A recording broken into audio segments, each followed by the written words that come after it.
Alright guys, so for those of us who don't get tired of retrofitting stuff to our 13, maybe 14-year-old cars, I'm going to show you how to wire the rear window shade on the BMW E60 LCI. I know there's a video as to how to wire it to the pre-LCI, but not a video on the LCI version, which is different. So this isn't going to be exactly a how-to step-by-step video. This is going to be more of just as a reference to where certain connections need to be made in order to get this to work properly. There is no coding necessary. Everything's just plug and play. We just need to mess with the wiring a little bit. So once you get the rear shelf installed, this is sort of what you need to do here. So this connector, these wires, the black and the blue, this is the plug that powers the actual shade in the back. On the female side, it's black and blue. On the male side, it's white and yellow. I'm not sure why the color changes, but I ordered about 15 feet of 18 gauge wire. I soldered it together here, and then I just basically ran it all through the bottom of the car here. And I'm running it all the way to the front, and I'm going to show you where we need to wire that here. So I just ordered this wire. This is 18 gauge power wire, and I was lucky enough to have gotten the shade with the original connector. But if you don't have, like, let's say this connector or this has been cut off, you can just put in some kind of male and female style connectors here, some quick disconnects to get this to go to one of the modules over there. So once you run the wiring all through the side, I'm going to show you how to get that going. Okay, so now on the passenger side of the car, as you can see, this is the wire that goes from the back of the shade, and we're going to connect this to a module under the glove box here. This is the other end of the wire.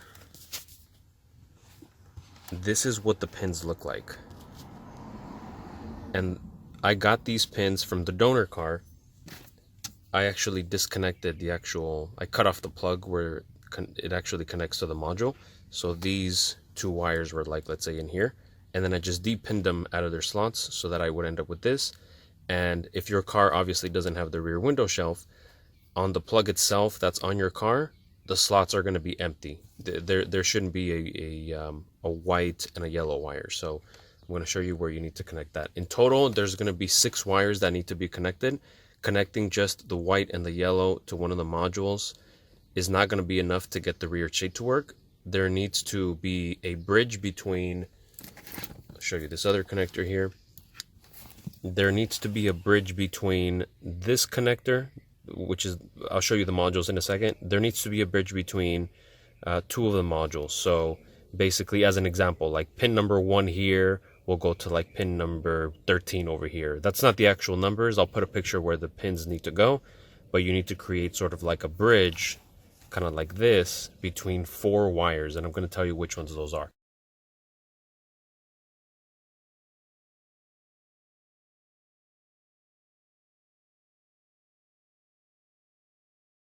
And under the glove box, there's that cover that goes under here, so you need to remove that.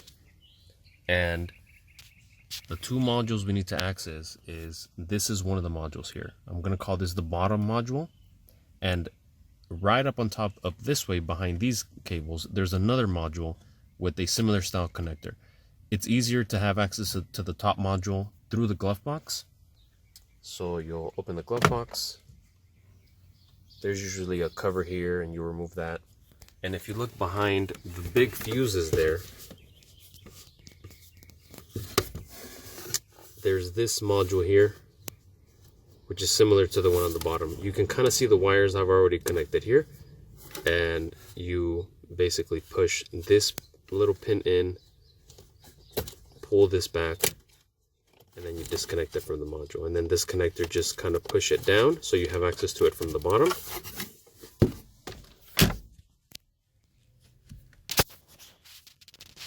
And same thing with this one.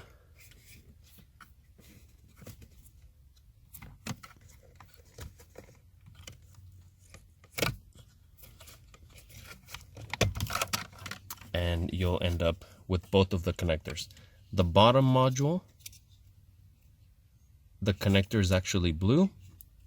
The top module, the connector is actually black. So that's one way to differentiate them. And you can kind of see here what I did. There is sort of some wires that connect from this one to this one, and I'm going to tell you which pin on the blue connector it goes to and what pin each wire needs to be connected to. Okay, so I'm going to do my best to explain to you guys which wires need to be connected where.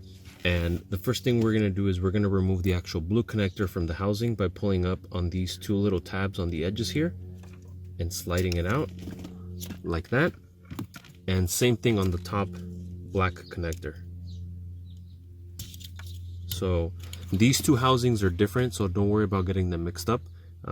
This one can only go to this one can only go to the top. So as you can see, these 4 wires that I basically use to bridge the two connectors, this is how the pinouts are gonna go, okay? So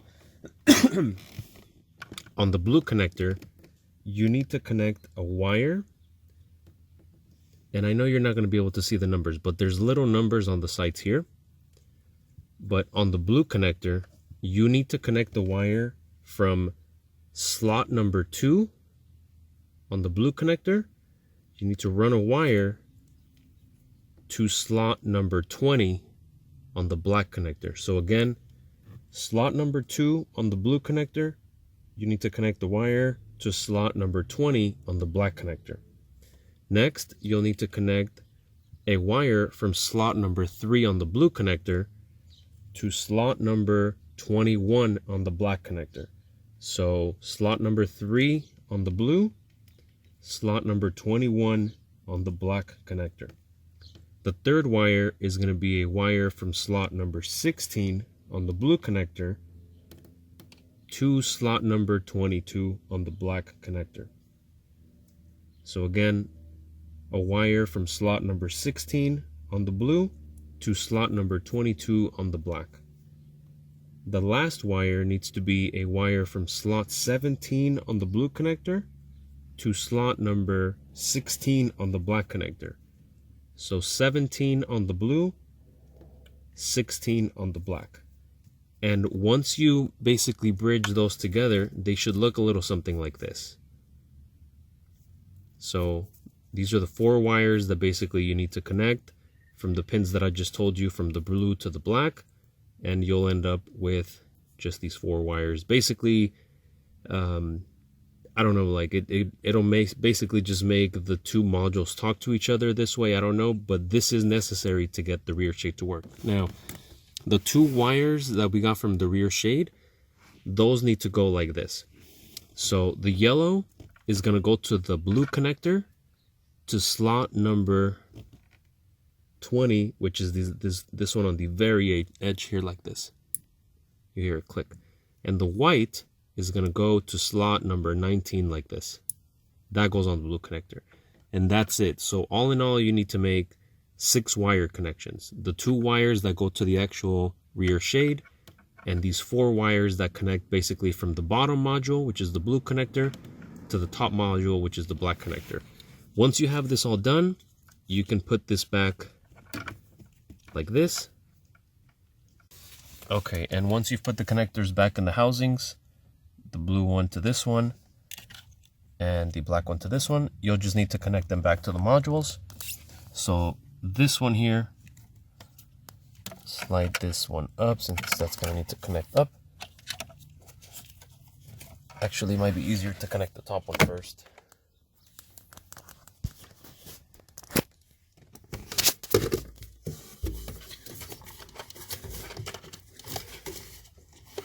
So we'll get the connector,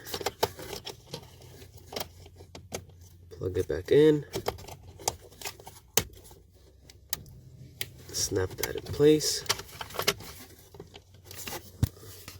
and then we'll connect the bottom one to the bottom module like this here.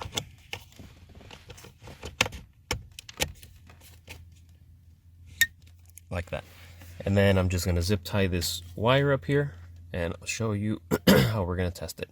Right. And also, obviously, by this point, you would have already had to switch the window switch from the switch that doesn't have the button for the rear shade for the one that does. As you can see, I have this one now. I've already switched it out, and there's plenty of videos that show you how to take the door apart, and it's very easy to switch this out here. So once you have everything connected on the other side already, basically just push the button.